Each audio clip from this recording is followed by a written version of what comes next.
Assalamualaikum dan salam sejahtera. Penuh gemalai menghibur puteri hamba Umay Persembah Diri. Terus bersama saya Umar Wahid dalam 15 minit MMTV edisi 23 Februari 2024. Kita ke berita utama. Kerajaan perlu meneruskan usaha membasmi kemiskinan bagi menjamin kesejahteraan sosial rakyat. Sultan Perak Sultan Nazrin Muizzuddin Shah bertitah bangunan megah mencakar langit tidak memberi makna sekiranya masih ada rakyat yang terpaksa mengikat perut, mencatu makanan dan tidur berbumbungkan langit.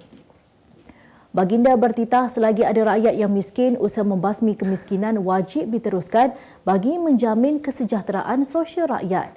Titah Sultan Nazrin, usaha pembasmian kemiskinan bukan sekadar memberi fokus kepada peningkatan pendapatan tetapi turut mengambil kira kualiti dan kesejahteraan hidup. Direalisasikan dengan penyediaan jaringan keselamatan sosial yang kukuh, pendidikan juga memainkan peranan penting dalam usaha mengubah landscape kemiskinan sekaligus menjadi asas dalam perkhidmatan penjagaan kesihatan yang baik untuk rakyat. Ekonomi Malaysia masih mencatatkan pertumbuhan tinggi selain mencatatkan pelaburan terbesar dalam sejarah negara walaupun mata wang ringgit merosot.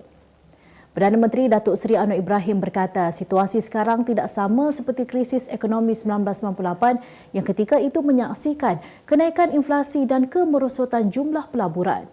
Ujarnya kerajaan sentiasa memantau kesan dan situasi semasa nilai ringgit di samping menegaskan memberi tumpuan kepada kos sara hidup rakyat.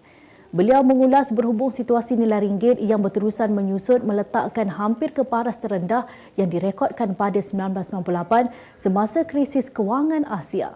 Semasa krisis kewangan Asia 1998, ringgit mencatatkan kadar terburuk pada 4.88 sehingga mendorong kerajaan campur tangan dengan menambat mata wang negara itu pada 3.80 berbanding dolar Amerika Syarikat. Anwar berkata kerajaan tidak memandang ringan terhadap keadaan tersebut dan memastikan keadaan kembali pulih. Seramai 35,000 pemandu teksi dan 18,000 pemandu bas sekolah bakal menikmati caruman pertubuhan keselamatan sosial Perkeso yang ditanggung sepenuhnya oleh kerajaan bermula Mac ini.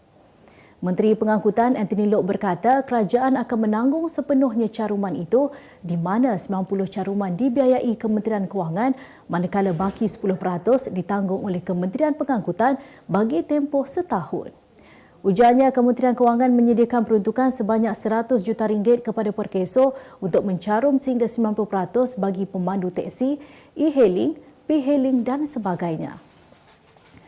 Sebelum ini, Kementerian Pengangkutan bersetuju melaksanakan inisiatif bantuan caruman Perkeso sepenuhnya kepada hampir 40,000 pemandu teksi di seluruh negara tahun ini. Kesemua inisiatif bantuan itu dilaksanakan menerusi hasil bidaan nombor pendaftaran istimewa NPI yang dikelolakan Jabatan Pengangkutan Jalan JPJ. Dua individu yang maut dalam kejadian letupan gas di Taman Perindustrian Puchong Utama hari ini dikenal pasti sebagai warga asing. Timbalan Ketua Polis Daerah Subang Jaya, Superintendent Muhammad Fairuz Jaafar berkata, bagaimanapun kedua-dua mangsa lelaki tersebut dianggarkan berusia 30-an, namun pihaknya masih menjalankan siasatan lanjut bagi mengenal pasti identiti mangsa. Ujarnya mayat kedua-dua mangsa dibawa ke Hospital Serdang bagi proses bedah siasat manakala dua lagi mangsa rakyat tempatan yang cedera kini masih dirawat di hospital sama. Jelasnya siasatan awal mendapati premis tersebut merupakan sebuah kilang besi yang telah beroperasi sejak 10 tahun lalu. Tambahnya pemeriksaan dijalankan mendapati kilang terbabit mempunyai lesen perniagaan di bawah Majlis Bandaraya Subang Jaya MBSJ namun siasatan lanjut sedang dijalankan. Setakat ini, punca kejadian dipercayai berlaku apabila sebuah tong gas ethylene yang meletup. Utusan Malaysia dan Cosmo melancarkan satu lagi produk terbaru. Apa yang ada dalam Iklaneka?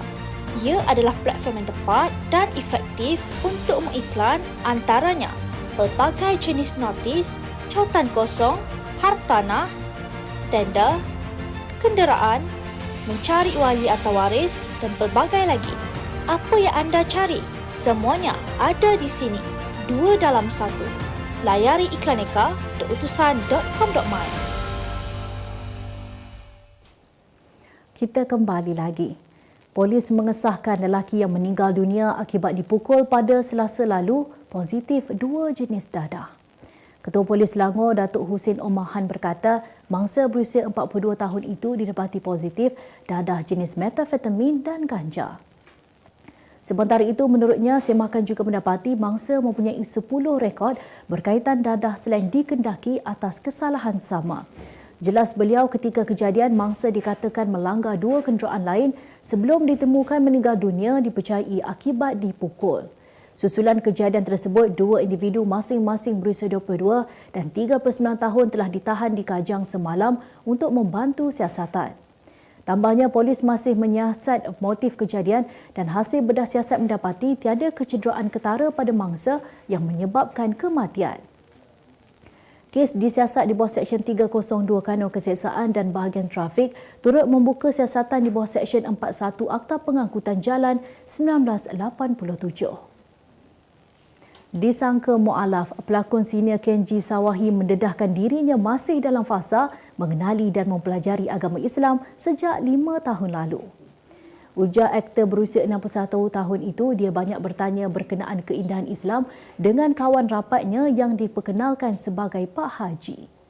Ditanya tentang penerimaan keluarga andai suatu hari nanti pintu hatinya terbuka untuk memeluk agama Islam, pelakon filem Fana itu memberitahu mereka menerima dengan hati terbuka. Paling penting, kata Kenji, biarlah dia melakukan sesuatu perkara itu dengan rasa ikhlas dan redha supaya apa yang dijunjung kelak diamalkan, bukan sekadar pertukaran agama semata-mata. Berita dunia. Sekumpulan penduduk sebuah kampung dan pasangan pengantin di Indonesia terkejut apabila melihat sebuah keranda melintas di sebuah majlis perkahwinan yang sedang berlangsung. Dalam video yang dimuat naik di laman media sosial, tetamu majlis perkahwinan itu dilihat memberi laluan kepada penduduk yang membawa keranda melalui kemah. Ketika dihubungi media, pemilik akaun TikTok tersebut, Aldi Pratama, yang merupakan salah seorang pengiring muzik di majlis perkahwinan itu, menceritakan hal yang sebenar. Ujarnya, ketika majlis sedang berlangsung, memang terdapat seorang penduduk kampung yang meninggal dunia dan hanya satu jalan sahaja yang boleh digunakan untuk membawa jenazah ke masjid untuk disolatkan. Majlis perkahwinan itu diadakan bagi meraihkan pasangan pengantin Rohmatul Amaliyah dan Kuncuro di daerah Gresik, wilayah Jawa Timur pada 18 Februari lalu. Buat kali pertama sejak era pendaratan Apollo, sebuah kapal angkasa Amerika Syarikat berjaya mendarat di permukaan bulan selepas tempoh lebih 50 tahun. Robot komersial tanpa kru diberi nama Odysseus dan dibina oleh syarikat swasta dari Houston, Intuitive Machine, telah mendarat berhampiran kutub selatan bulan pada pukul 6.23 petang waktu tempatan semalam. Pentadbiran Aeronautik dan Angkasa Lepas Kebangsaan NASA Bill Nelson berkata ini merupakan kali pertama dalam sejarah kemanusiaan sebuah syarikat komersial Amerika melancarkan dan mengutamakan misi ke bulan.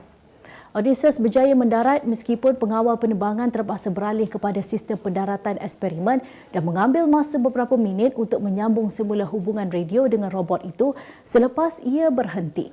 Odysseus dilancarkan minggu lalu dari Pusat Angkasa Kennedy NASA di Florida dan sudah memasuki orbit bulan sejak kemarin.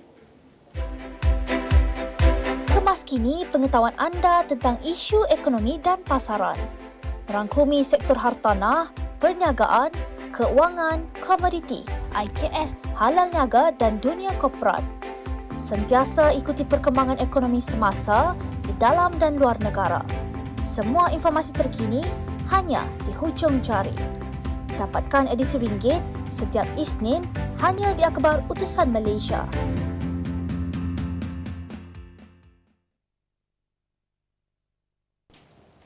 Berita ekonomi. Sistem pangkalan data utama padu telah merekodkan jumlah pengemaskian maklumat individu seramai 3.72 juta orang berdasarkan sumber data pentadbiran setakat 11.59 malam tadi. Padu dalam hantaran di laman Facebooknya hari ini berterima kasih kepada seluruh rakyat Malaysia atas sokongan yang diberikan sejak ia dilancarkan oleh Perdana Menteri Datuk Seri Anwar Ibrahim pada 2 Januari lalu. Menurut infografik yang turut dikongsikan bersama hantaran itu, 3 negeri mencatatkan jumlah pendaftar tertinggi adalah Selangor seramai 0.56 juta individu, diikuti Sarawak 0.48 juta dan Johor 0.36 juta. Orang ramai boleh mengemas kini maklumat mereka dalam sistem padu menerusi laman sesawang www.padu.gov.my sehingga 31 Mac depan. Sementara itu, kerajaan mengulangi jaminan sistem pangkalan data utama padu selamat selepas didakwa di Kodam sebelum ini. Jurucakap Kerajaan Perpaduan Fahmi Fazil berkata pangkalan data utama itu tidak bocor yang mana perkara itu juga disahkan oleh Menteri Ekonomi Rafizi Ramli. Pembangunan Tun Razak Exchange TRX hari ini dirasmikan sebagai hub kewangan antarabangsa Malaysia oleh Perdana Menteri Datuk Seri Anwar Ibrahim. Menempatkan pelbagai syarikat termasuk 20,000 pekerja berkemahiran, Anwar berkata sebagai pusat kewangan antarabangsa IFC negara, kerajaan juga akan menyediakan beberapa insentif untuk syarikat yang memindahkan pangkalan operasi mereka ke sini. Dalam pada itu, Ketua Pegawai Eksekutif TRX City Sdn Bhd TRXC, Datuk Azmah Talib berkata TRX mencerminkan apa yang diperlukan Malaysia iaitu satu destinasi serba moden yang dapat memupuk minda perniagaan yang hebat sekaligus membentuk masa hadapan yang gemilang.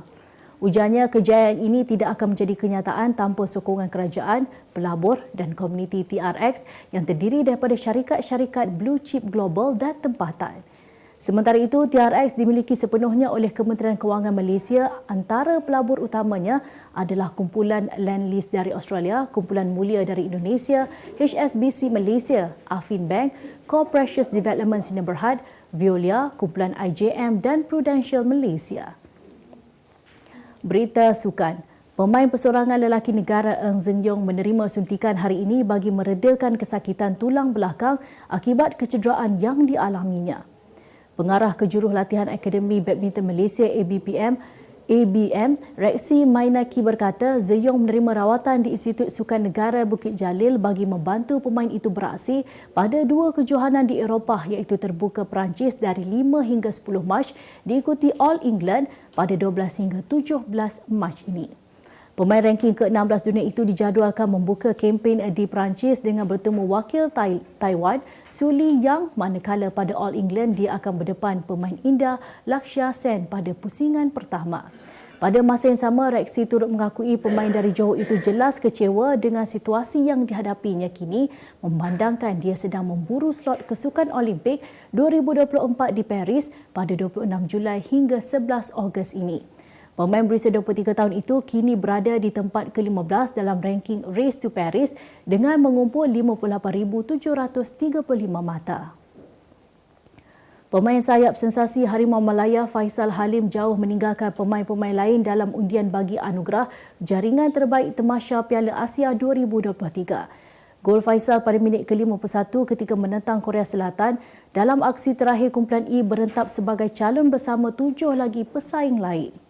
Setakat pukul 3 petang tadi, Faisal mendahului sebanyak 64% dengan 69,253 undian diikuti pemain Jordan Moussa Altamari 22%, Ketua Pasukan Korea Selatan Son Hyun-min 9% dan bintang Iran Sardar Azmoun 3%. Empat lagi pemain lain ialah Keito Nakamura, Jepun yang mengutip 391 undian, Hassan Al-Haidos, Qatar 326 undian, Supacuk Saracat, Thailand 2,219 undian dan Abdul Rahman Garib, Arab Saudi 224 undian.